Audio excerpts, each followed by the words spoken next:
आप सभी विद्यार्थियों को मेरा नमस्कार और आपका स्वागत है मेरे चैनल टॉप 5 में। मैं सौर सिंह इस वीडियो में लेकर आए कक्षा 9 विज्ञान में दूसरा पार्ट है हमारा, क्या हमारे आसपास के पदार्थ शुद्ध हैं, इसके बारे में अध्ययन करेंगे। इसमें हम पढ़ेंगे आपके लिए शुद्ध पदार्थ, मिश्रण, इसमें आएंगे तत्व, तत्व के अंदर आएगा धातु, अधातु, उपधातु, फिर यौगिक, उसके बाद में समांगी मिश्रण और विषमांगी मिश्रण के बारे में डिटेल से अध्ययन करेंगे, मतलब पढ़ाएंगे हम आपके लिए। अगर आपको वीडियो अच्छा लगे तो आप लाइक कर सकते हैं, प्ले लिस्ट में जाकर अपनी सुविधा के अनुसार पढ़ सकते हैं। 9th के वीडियो, 10th के वीडियो और फर्स्ट इंटर के वीडियो सारे इसी चैनल में आपको मिलेंगे। अगर आपके बड़े भाई बहन जो पढ़ते हैं, अगर आप 9th में हैं तो 9th में मैथ, साइंस, इंग्लिश मिलेगी आपके लिए। 10th में भी मैथ, साइंस, इंग्लिश मिल जाएगी आपके लिए इसी चैनल पर आपके लिए। अगर आप इंटर तक है तो समझ लीजिए मैथ लगातार आपको इंटर तक मिलेगी आपके लिए। फिलहाल शुरू करते हैं। ये टॉपिक हमारा पूरा इसमें कैसे समझाएंगे, देखिए ये एक चार्ट है। इस चार्ट में जितनी चीजें लिखी हुई हैं इन सब चीजों को हम डिटेल से आगे बताएंगे। सबसे पहले पदार्थ, पदार्थ दो प्रकार के होते हैं, शुद्ध पदार्थ और मिश्रण। शुद्ध पदार्थ में तत्व और यौगिक, मिश्रण में आपके लिए समांगी मिश्रण और विषमांगी मिश्रण। ये हम पूरे डिटेल के साथ समझाते हैं इसके लिए। चलिए शुरू करते हैं अपना वीडियो, जिसमें देखिए सबसे पहले हमारे पास में शुद्ध पदार्थों के प्रकार, यानी शुद्ध पदार्थों के प्रकार क्या हैं। तो रासायनिक संगठन के आधार पर शुद्ध पदार्थ निम्नलिखित दो प्रकार के होते हैं। कितने प्रकार के शुद्ध पदार्थ होते हैं? दो प्रकार के होते हैं, याद रखना।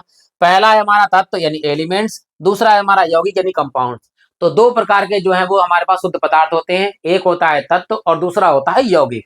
तो पहले शुरू करते हैं हम तत्व से। देखिए अब यह तत्व एलिमेंट्स क्या है? तत्व वह शुद्ध पदार्थ है जिसे साधारण भौतिक या रासायनिक विधियों द्वारा दो या अधिक अन्य सरल पदार्थों में विभाजित नहीं किया जा सकता और ना ही बनाया जा सकता है। मतलब जो पदार्थ है यानी तत्व है, जो एलिमेंट्स हैं, उसे ना तो हम बना सकते हैं और ना ही हम जो है उसे तोड़कर दो या दो से अधिक भागों में विभाजित कर सकते हैं। जैसे हमारे एग्जाम्पल है, देखिए बताते हैं हम आपके लिए। जैसे हमारे तत्व में जैसे गंधक, गंधक को बोलते हैं सल्फर, सल्फर का सूत्र होता है एस, ये सल्फर है हमारा गंधक। फिर लोहा, लोहा का सूत्र है Fe। इसी प्रकार चांदी, चांदी को अंग्रेजी में बोलते हैं Ag, सिल्वर। सोना है हमारा गोल्ड यानी Au। इसी के बाद में है नाइट्रोजन, अगर केवल नाइट्रोजन का सूत्र लिखेंगे तो N, ये हमारा परमाणु है। अगर हम N2 लिख देंगे तो नाइट्रोजन गैस हो जाएगी, अणु हो जाएगा हमारा। इसी प्रकार क्लोरीन Cl। इसी प्रकार हमारा ऑक्सीजन O2, या O केवल ऑक्सीजन ले लीजिए, O2 ऑक्सीजन गैस हो जाएगी। पारा हमारा हो जाएगा Pv, लेड जिसे बोलते हैं सीसा, ओ सॉरी नहीं पारा, मरकरी, मरकरी बोलते हैं। और ब्रोमीन हमारा हो गया Br, ये हमारा ब्रोमीन है।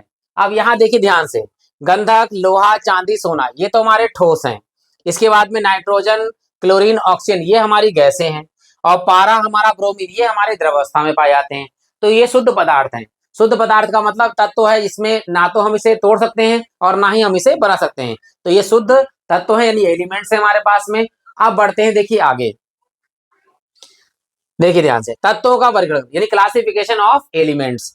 तो तत्वों को धातु, अधातु और उपधातुओं में वर्गीकृत किया गया। तीन भागों में हो गया, एक धातु हो गया हमारे पास, एक अधातु हो गया और एक हमारा हो गया उपधातुओं में वर्गीकृत किया गया है तत्वों को। अब धीरे धीरे पढ़ते हैं हम आपके धातु, अधातु और उपधातु, देखिए डिटेल में। सबसे पहले हमारा धातु यानी मेटल्स। तो ऐसे तत्व जो सामान्य अभिक्रिया में अपने परमाणुओं से एक या एक से अधिक, समझ लीजिए एक या एक से अधिक इलेक्ट्रॉन त्याग कर धनायन बनाने की प्रवृत्ति रखते हैं, धातु कहलाती है। तो याद रखना, अगर कोई तत्व है यानी सोडियम, मान लीजिए Na है, ये सोडियम क्या करता है, जब एक इलेक्ट्रॉन जो है ये त्याग देगा, एक इलेक्ट्रॉन इसने त्याग दिया, तो इस पर कौन सा तत्व आ जाएगा, धनायन आ जाएगा। तो याद रखना जो सोडियम है ये क्या है, एक धातु है, क्योंकि इसने एक इलेक्ट्रॉन त्याग दिया है। इसी प्रकार मान लीजिए मैग्नीशियम ले लेते हैं Mg। मैग्नीशियम क्या करता है कि ये दो इलेक्ट्रॉन त्यागता है, दो इलेक्ट्रॉन त्याग देता है और डबल प्लस इस तरह से, या हम इसको याद रखना कभी कभी Mg डबल प्लस ना लिखकर इस तरह से लिख देते हैं Mg2+, यानी दो बार प्लस है इसके लिए, तो दो प्लस है, इस तरह से लिख देते हैं। यहाँ पर दो इलेक्ट्रॉन इसने त्यागे हैं तो दो प्लस ले लिए, तो एक या एक इलेक्ट्रॉन त्यागने की प्रवृत्ति रखते हैं और धनायन बनाते हैं। जो इलेक्ट्रॉन देता है वो दाता कहलाता है, दाता जो होता है वो उस पर धनायन निशान आता है, तो इसको हम धातु कहते हैं। ये हमें याद रखना है। जैसे तांबा है, चांदी है, सोना है, सोडियम है, पोटेशियम है आदि ये धातुएं हैं और ये एक या एक से अधिक इलेक्ट्रॉन त्याग कर धनायन बनाने की प्रवृत्ति रखते हैं। इन्हें धन विद्युतीय, अब ध्यान रखना, इन्हें कौन क्या कहते हैं? धन विद्युतीय तत्व भी कहते हैं। अब प्रश्न आ जाता है बहुविकल्प में, धन विद्युतीय तत्व किसे कहते हैं? तो धन विद्युतीय तत्व जो है वो धातुओं को कहा जाता है। समस्त धातुएं साधारण ताप पर पारे के अतिरिक्त ठोस अवस्था में, ध्यान दीजिएगा, जो धातुएं हैं वो पारा जो है वो एक सामान्य ताप पर द्रव अवस्था में पाया जाता है और बाकी सारी धातुएं जो हैं वो ठोस होती हैं। इनके गुण होते हैं कुछ, देखिए वो भी गुण बताते हैं हम आपके लिए। यहाँ देखिए कि धातुएं निम्नलिखित गुणधर्म को प्रदर्शित करती हैं। कौन कौन से गुणधर्म होते हैं? देखिए सबसे पहला, ये ताप तथा विद्युत की सुचालक होती है। अब एक चीज याद रखना, सब चीजें बहुत अच्छे से, कि जो धातुएं होती हैं ये ताप और विद्युत की सुचालक होती हैं। ये धातुएं ताप और विद्युत की सुचालक होती हैं। आगे, यानी इनमें ताप यानी जल्दी तीव्रता से गर्म हो जाती हैं और इनमें धारा प्रवाहित हो जाती है, सुचालक होती है। आगे, ये तन्य होती हैं। तन्य का मतलब होता है तन्यता का गुण रखती हैं। तन्य का मतलब होता है इन्हें तान देना। तान देना का मतलब बिल्कुल पतले पतले तार के रूप में, बहुत लंबे तार के रूप में से बांट देना, इसे तन्यता का गुण होता है, होती हैं। तथा इन्हें तार के रूप में खींचा जा सकता है। और सबसे लंबा खींचा जाता है सोना। सोने को 1 ग्राम जो सोना होता है उसे हम इतना पतला नाप सकते हैं कि वो 1 किलोमीटर या 1.5 किलोमीटर तक लंबा तार बनाया जा सकता है। तो सोने में सबसे तन्यता का गुण पाया जाता है। ठीक, ये भी याद रखेंगे। फिर ये विशेष चमक वाली होती हैं। सारी धातुएं में जो होती हैं उनमें एक विशेष प्रकार की चमक होती है। आगे, ये आघात वर्धन, आघात वर्धनता होती है, यानी कि आघात वर्धनता का इसमें गुण होता है। कैसे? इन्हें पीट पीट के चपटी चपटी करके चादर के रूप में बनाया जा सकता है। जैसे टीन वीन आती है हमारे, तो पतली चादर के रूप में बनाया जा सकता है। इनमें आघात वर्धनता का भी गुण पाया जाता है। इन्हें पीट कर महीन चादरों में ढाला जा सकता है। आगे आते हैं, ये चांदी जैसी सफेद, यानी चांदी कैसी होती है? सफेद, उसके जैसे सफेद होती हैं और सोने जैसे पीले रंग की होती हैं। तो याद रखना, जो धातुएं होती हैं वो चांदी जैसी सफेद और सोने जैसी पीली रंग की धातुएं होती हैं। आगे, ये किसी वस्तु के साथ टकराने पर प्रतिध्वनि उत्पन्न करती हैं। अगर हम दो धातुओं को टकराएं तो उनमें प्रतिध्वनि बहुत तेजी से निकलती है। हमने देखा होगा स्कूलों में घंटा बजता है या बैल बजती है, तो वो सब जो है वो ठोसों यानी धातुओं से ही मिलकर बनी होती हैं। अब बढ़ते हैं देखिए आगे अधातु की तरफ। अब देखिए, अधातु यानी नॉन मेटल्स, ऐसे तत्व जो सामान्य अभिक्रिया में एक या एक से अधिक इलेक्ट्रॉन ग्रहण करके क्या बनाते हैं? ऋण आयन बनाते हैं। ध्यान दीजिएगा, तत्व वो क्या नाम है? धातुएं क्या होती हैं? एक या एक से अधिक इलेक्ट्रॉन त्याग कर धनायन बनाने की प्रवृत्ति रखते हैं। और जो अधातुएं होती हैं वो क्या करती हैं? एक या वो जो त्यागेंगे यहाँ पर एक या एक इलेक्ट्रॉन ग्रहण करके ऋणायन बनाने की प्रवृत्ति रखते हैं, उन्हें क्या कहते हैं? हम अधातु कहते हैं। जैसे मान लीजिए क्लोरीन गैस है, तो क्लोरीन गैस क्या करेगी? पहले इसे इलेक्ट्रॉन चाहिए होगा, तो यहाँ पर एक इलेक्ट्रॉन इसने ग्रहण किया। जैसे ही इसने एक इलेक्ट्रॉन ग्रहण किया तो क्लोरीन पर क्या हो गया? एक निशान काय का आ गया? माइनस का आ गया। तो इसे बोलते हैं ऋण आयन। क्या बोलते हैं? ऋण आयन आते हैं। ऋण आयन बनाने की प्रवृत्ति रखते हैं, अधातु कहलाते हैं। क्या कहलाते हैं? अधातु। जैसे क्लोरीन अभी बना दिया, क्लोरीन है, ब्रोमीन है, नाइट्रोजन है, हाइड्रोजन है, कार्बन है, ऑक्सीजन है, सल्फर यानी गंधक है, आदि जो है ये क्या बनाते हैं? ऋण विद्युतीय तत्व होते हैं। अब याद रखना कि जो धातुएं होती है वो धन विद्युतीय तत्व होती हैं और जो धातु होती है वो ऋण विद्युतीय तत्व होती है। क्यों? क्योंकि धातु जो है वो एक या एक से अधिक इलेक्ट्रॉन त्यागता है, यानी देता है तो धनायन प्रवृत्ति रखता है, और ये एक या एक से अधिक इलेक्ट्रॉन ग्रहण करते हैं तो ऋणायन बनाने की प्रवृत्ति रखते हैं। ये ठोस, द्रव तथा गैस तीनों ही अवस्था में पाई जाती है। ध्यान दीजिएगा, जो धातुएं हैं वो ठोस अवस्था में पाई जाती हैं, लेकिन पारा यानी मरकरी जो है, Hg जो है, वो केवल द्रव अवस्था में पाया जाता है। और जो अधातुएं होती हैं ये ठोस, द्रव, गैस तीनों अवस्था में पाई जाती हैं। अब बढ़ते हैं हम इनके गुणधर्म की ओर। देखिए, अधातुओं के गुणधर्म निम्नलिखित हैं। कौन कौन से? देखिए, सबसे पहले याद रखिएगा कि कौन कौन अपवाद है। एक है ग्रेफाइट और कार्बन को छोड़कर, यानी ग्रेफाइट और कार्बन को छोड़ दिया जाए, इसके अतिरिक्त सारी धातुएं छोड़कर ऊष्मा तथा विद्युत की कुचालक होती हैं। सारी धातुएं कुचालक होती हैं, परंतु ग्रेफाइट और कार्बन जो है वो धातु की सुचालक होती है। तो याद रखना, कभी कभी ऐसी कौन सी धातु है जो विद्युत की सुचालक होती है? तो ग्रेफाइट और कार्बन जो है वो विद्युत की सुचालक होती है, बाकी सारी अधातुएं जो है वो विद्युत की कुचालक होती हैं। आगे, सल्फर ठोस है, ब्रोमीन द्रव है तथा ऑक्सीजन गैस है। ये ठोस भंगुर होती है। भुरमुरे के अलावा, भुरमुरे का मतलब तो भंगुर, भंगुर का मतलब ऐसे पीसे तो आराम से टूट जाए। जैसे हम मिट्टी है, मिट्टी लेते हैं ऐसे हम पीते तो आराम से बिल्कुल अलग अलग छोटे छोटे कण हो जाते हैं, तो वो उसे बोलते हैं भुरमुरे या भंगुर बोलते हैं। तो अधातुएं जो होती हैं वो कैसी होती है, भंगुर होती हैं। आगे, ये कुछ पारदर्शी यानी कुछ पदार्थ ऐसे होते हैं जो पारदर्शी जिनके आर पार दिखाई देता है, जैसे कि जितनी भी गैसें उनके आर पार दिखाई देता है। कुछ होती हैं अपारदर्शी जिनके आर पार हमें दिखाई नहीं देता है, सल्फर है, ठोस है, इसमें आर पार हमें दिखाई नहीं देता है। कुछ ऐसी होती हैं जो परिभाषी, परिभाषी मतलब कुछ दिखाई देता है, धुंधला धुंधला चीजें दिखाई देती हैं, उसे बोलते हैं परिभाषी होती हैं। तो जो अधातुएं हैं वो हमारी पारदर्शी भी होती हैं, अपारदर्शी भी होती हैं और परिभाषी भी होती हैं। आगे बढ़ते हैं, देखिए ग्रेफाइट, हीरा और आयोडीन, ये तीन चीजों को छोड़ दो, ग्रेफाइट है, हीरा है, आयोडीन है, इनको छोड़कर शेष अन्य धातुओं में कोई विशेष चमक नहीं होती। अब चमक किसमें होती है, हीरा में चमक होती है, ग्रेफाइट में चमक होती है, आयोडीन में चमक होती है। तो ये भी याद रखना है कि किन में चमक होती है, ऐसी कौन सी धातुएं जिनमें चमक होती है, तो ग्रेफाइट में, हीरा में, और आपके जो है वो क्या नाम है, वो आयोडीन, आयोडीन में, आई मतलब आयोडीन में, हीरा, आयोडीन और ग्रेफाइट में विशेष चमक पाई जाती है अधातुओं में। आगे आते हैं, ये कोई विशेष ध्वनि उत्पन्न नहीं करते हैं, अधातुएं जो है वो कोई विशेष ध्वनि उत्पन्न नहीं करते हैं। मतलब जैसे धातु में टन टन की आवाज आती है, ऐसे धातुओं में कोई विशेष ध्वनि नहीं होती। ध्वनि तो आवाज तो आई ढम ढम की कोई सी, लेकिन ठोस की तरह विशेष कोई ध्वनि इसमें नहीं होती है। अब बढ़ते हैं, देखिए आगे की ओर। अब आ रहे हैं हम उपधातुएं। उपधातुएं क्या होती हैं, जो धातुएं और अधातु दोनों के गुण विशेष धर्म रखती हैं, उन्हें हम उपधातु कहते हैं। देखिए, ऐसे तत्व जिनमें धातु एवं अधातु दोनों के रासायनिक गुणधर्म उपस्थित होते हैं, दोनों के गुणधर्म उपस्थित होते हैं, उपधातु कहलाते हैं। आधुनिक संकल्पना के अनुसार जो है, नहीं आधुनिक परिभाषा जो है इसकी वो है, ऐसे तत्व जो भिन्न भिन्न रासायनिक क्रियाओं में इलेक्ट्रॉन ग्रहण करने तथा त्यागने दोनों की प्रवृत्ति रखते हैं, उपधातु कहलाते हैं। यानी ऐसे तत्व जो किसी रासायनिक विक्रिया में भाग लें तो धनायन बना रहे हैं, किसी रासायनिक विक्रिया में भाग लें तो ऋणायन बना रहे हैं, तो ऐसे को क्या कहते हैं, उपधातुएं कहते हैं। उपधातुएं याद रखना कि हमारे पास 7 प्रकार की बनी हुई है। तो उपधातुओं की संख्या केवल 7 है, यानी उपधातुएं जो है वो केवल 7 प्रकार की होती हैं। वो 7 कौन है वो देख लीजिए, वो कौन कौन सी है, एंटीमनी यानी Sb, arsenic As, silicon Si, germanium Ge, boron B, tellurium Te और पोलोनियम Po, ये 7 प्रकार की जो है हमारे पास उपधातुएं हैं। ये 7 ही उपधातुएं पाई जाती हैं। ठीक, अब बढ़ते हैं, देखिए आगे की ओर।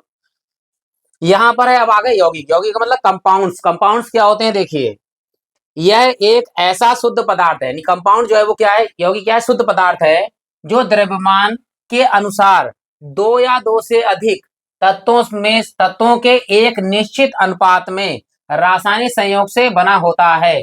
अब निश्चित अनुपात क्या होता है, जैसे मान लीजिए जल का ले लें हम, जल का है H2O, यानी इसमें कितने हैं, H कितने हैं हमारे पास 2, ऑक्सीजन कितने हैं 1, तो हाइड्रोजन का जो परमाणु भार होता है वो कितना होता है 1, कितने से गुणा हो रही है 2 से।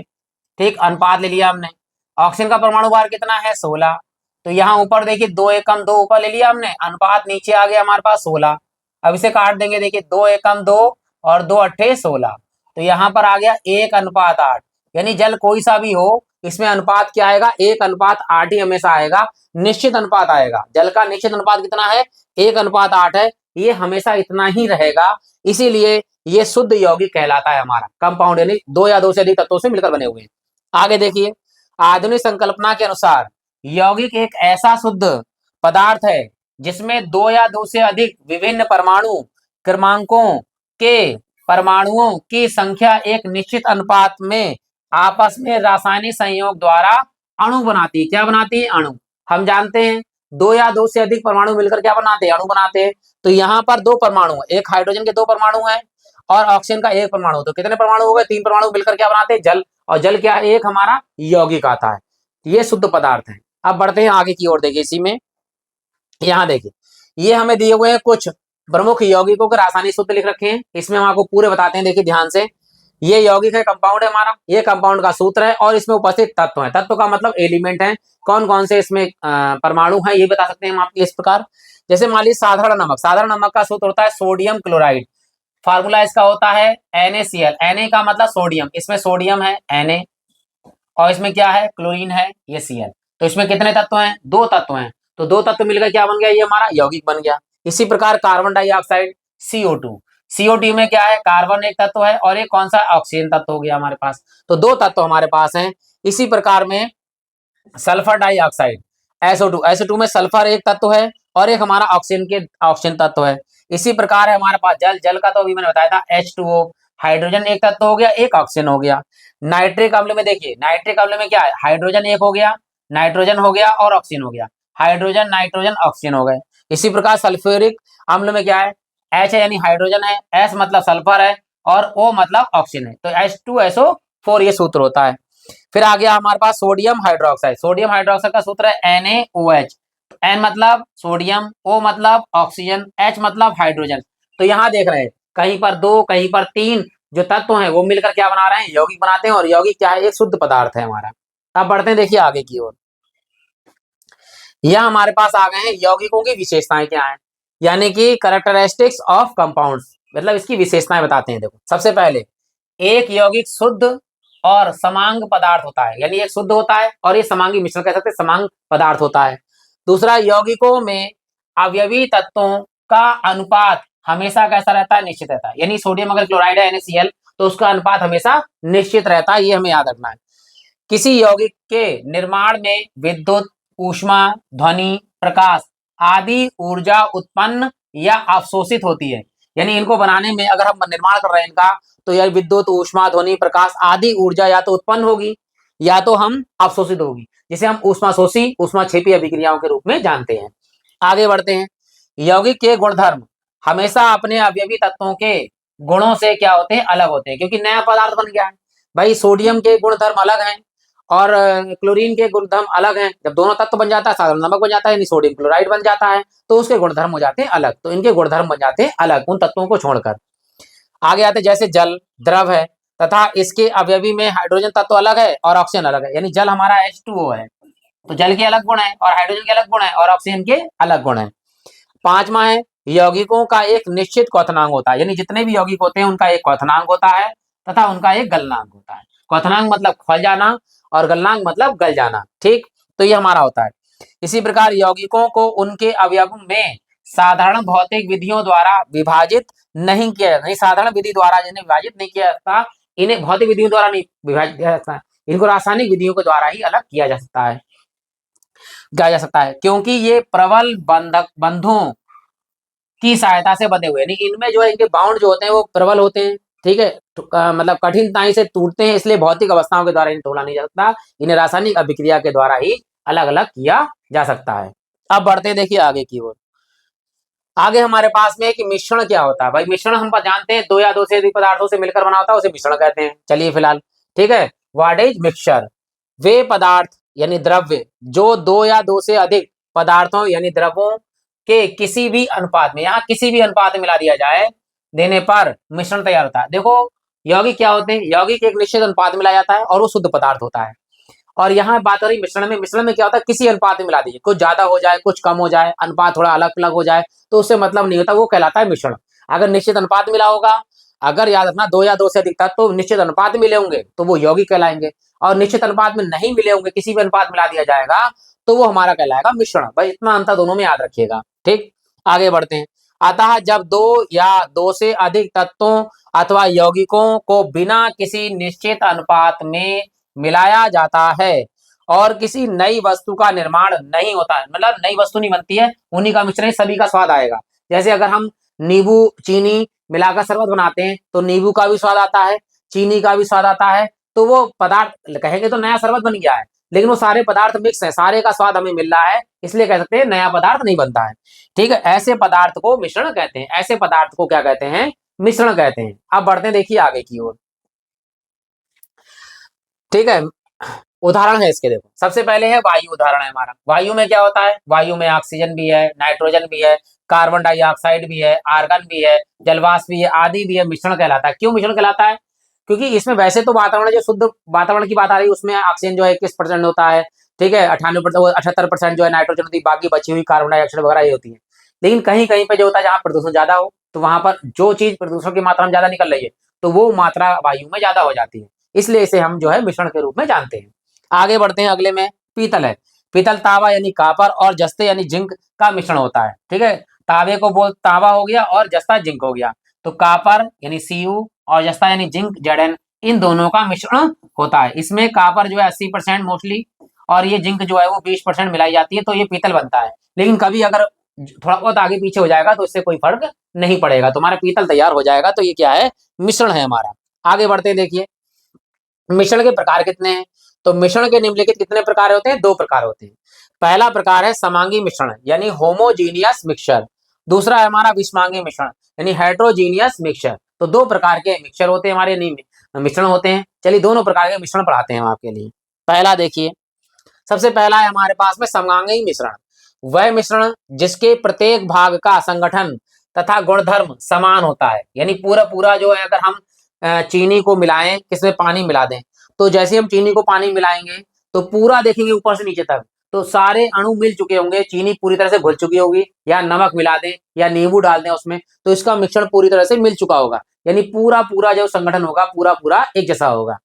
आगे बढ़ते हैं, समांगी मिश्रण कहलाता है इसके विभिन्न अवयवों की सीमाओं को पृथक रूप से देखा नहीं जा सकता है। रखना, नहीं देखा जा सकता, मतलब अलग अलग करके देखा नहीं जा सकता। जैसे मान लीजिए नींबू है, जल है, और इसमें चीनी मिला दो या नमक मिला दो, का स्वाद सदैव समान रहता है पूरे पूरे बिलियन, मतलब पूरे पूरे गिलास में।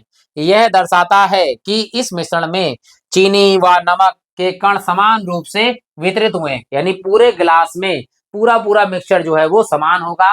और हम लास्ट वाला पिए या पहला वाला सिप पिए तो सभी का स्वाद उसमें मिलेगा। इसीलिए इसे कहते हैं समांगी मिश्रण, यानी पूरा पूरा पृथक नहीं किया जाता, अलग अलग नहीं किया जाता, लेकिन समांगी मिश्रण में ऐसा किया जाता है। चलिए पढ़ते हैं उसके लिए भी, और ये लास्ट है हमारा टॉपिक। और इसी के साथ ये वीडियो समाप्त हो जाएगा। इसके बाद में अगर वीडियो अच्छा लगा हो तो आप लाइक कर सकते हैं, चैनल को सब्सक्राइब कर सकते हैं। अगर आप नए पुराने आपने कर दिया है तो बहुत अच्छी बात है। और प्ले लिस्ट में जाकर एक बार अपनी सुविधा के अनुसार विजिट कर सकते हैं आप, ताकि आपको अच्छा लगेगा, अपनी सुविधा के अनुसार आप वहां पढ़ सकते हैं। तो चलिए अब आते हैं विषमांगी मिश्रण को। पहले हम जनरल बता देते हैं, फिर इसको पढ़ते हैं। देखो, अगर हम इसी प्रकार आप गिलास लें, गिलास में रेत ले लें या मिट्टी ले लें या चौक ले लें, उसको अगर हम घोलें तो घोलते हैं, घोलने के बाद देखते हैं कि पूरा पूरा जो है घुल गया। लेकिन जैसे ही हम थोड़ी देर रखते हैं तो क्या होता है, उसके कण अलग अलग अलग अपने आप हो जाते हैं। जो मिट्टी के बालू के कण हैं वो नीचे बैठने लगते हैं, चौक के कण है नीचे बैठने लगते हैं। तो ये जब नीचे बैठ जाते हैं, नहीं पृथक हो गए, अलग अलग हो जाता है। अलग अलग हो जाने के कारण यही विषमांगी मिश्रण हो जाता है। इसी प्रकार अगर हम तेल यानी मिट्टी का तेल लें या पेट्रोल लें, डीजल लें, और एक पानी लें बोतल में, उसे मिलाएं, ऐसे करके हिला दें, तो देखा होगा आपने पूरी तरह से मिल जाता है। लेकिन जैसे ही हम थोड़ी देर रखते हैं तो पानी भारी होता है तो वो नीचे बैठ जाता है, इसके ऊपर डीजल है, पेट्रोल है या मिट्टी का तेल है, वो ऊपर आ जाता है। तो इसे कहते हैं हम विषमांगी मिश्रण। चलिए शुरू करते हैं। देखिए यहाँ पर, जिसका प्रत्येक भाग एक समान नहीं होता है विषमांगी मिश्रण कहलाता है। यानी एक समान पूरे भाग नहीं होगा, इसकी संरचना एक समान नहीं होती है, इसके विभिन्न अवयवों के बीच पृथक्करण सीमाएं जो है स्पष्ट रूप से दिखाई देती है, अलग अलग हो जाती है। यानी बालू नीचे बैठ गई है, पानी ऊपर आ गया है, तो दोनों चीजें अलग अलग दिखाई देती हैं। ठीक है, पृथक सीमा दिखाई देती हैं, दिखाई नहीं देती हैं कह रहे हैं, दिखाई देती हैं यार, नहीं गलत हो गया होगा, दिखाई देती हैं। जैसे कि जल में चौक या रेत निलंबन एक विषमांगी मिश्रण होता है। तो इसको जो है हम अलग अलग रूपों से देख सकते हैं, यानी उसमें सारे पार्टिकल्स जो है वो हमें दिखाई देंगे आराम से, तो इसे कहते हैं विषमांगी मिश्रण। इसी के साथ ये वीडियो समाप्त होता है। आशा करता हूँ हमारे चैनल बने रहेंगे। अगला वीडियो बहुत ही जल्द आता है। आप सभी लोगों का हृदय से धन्यवाद।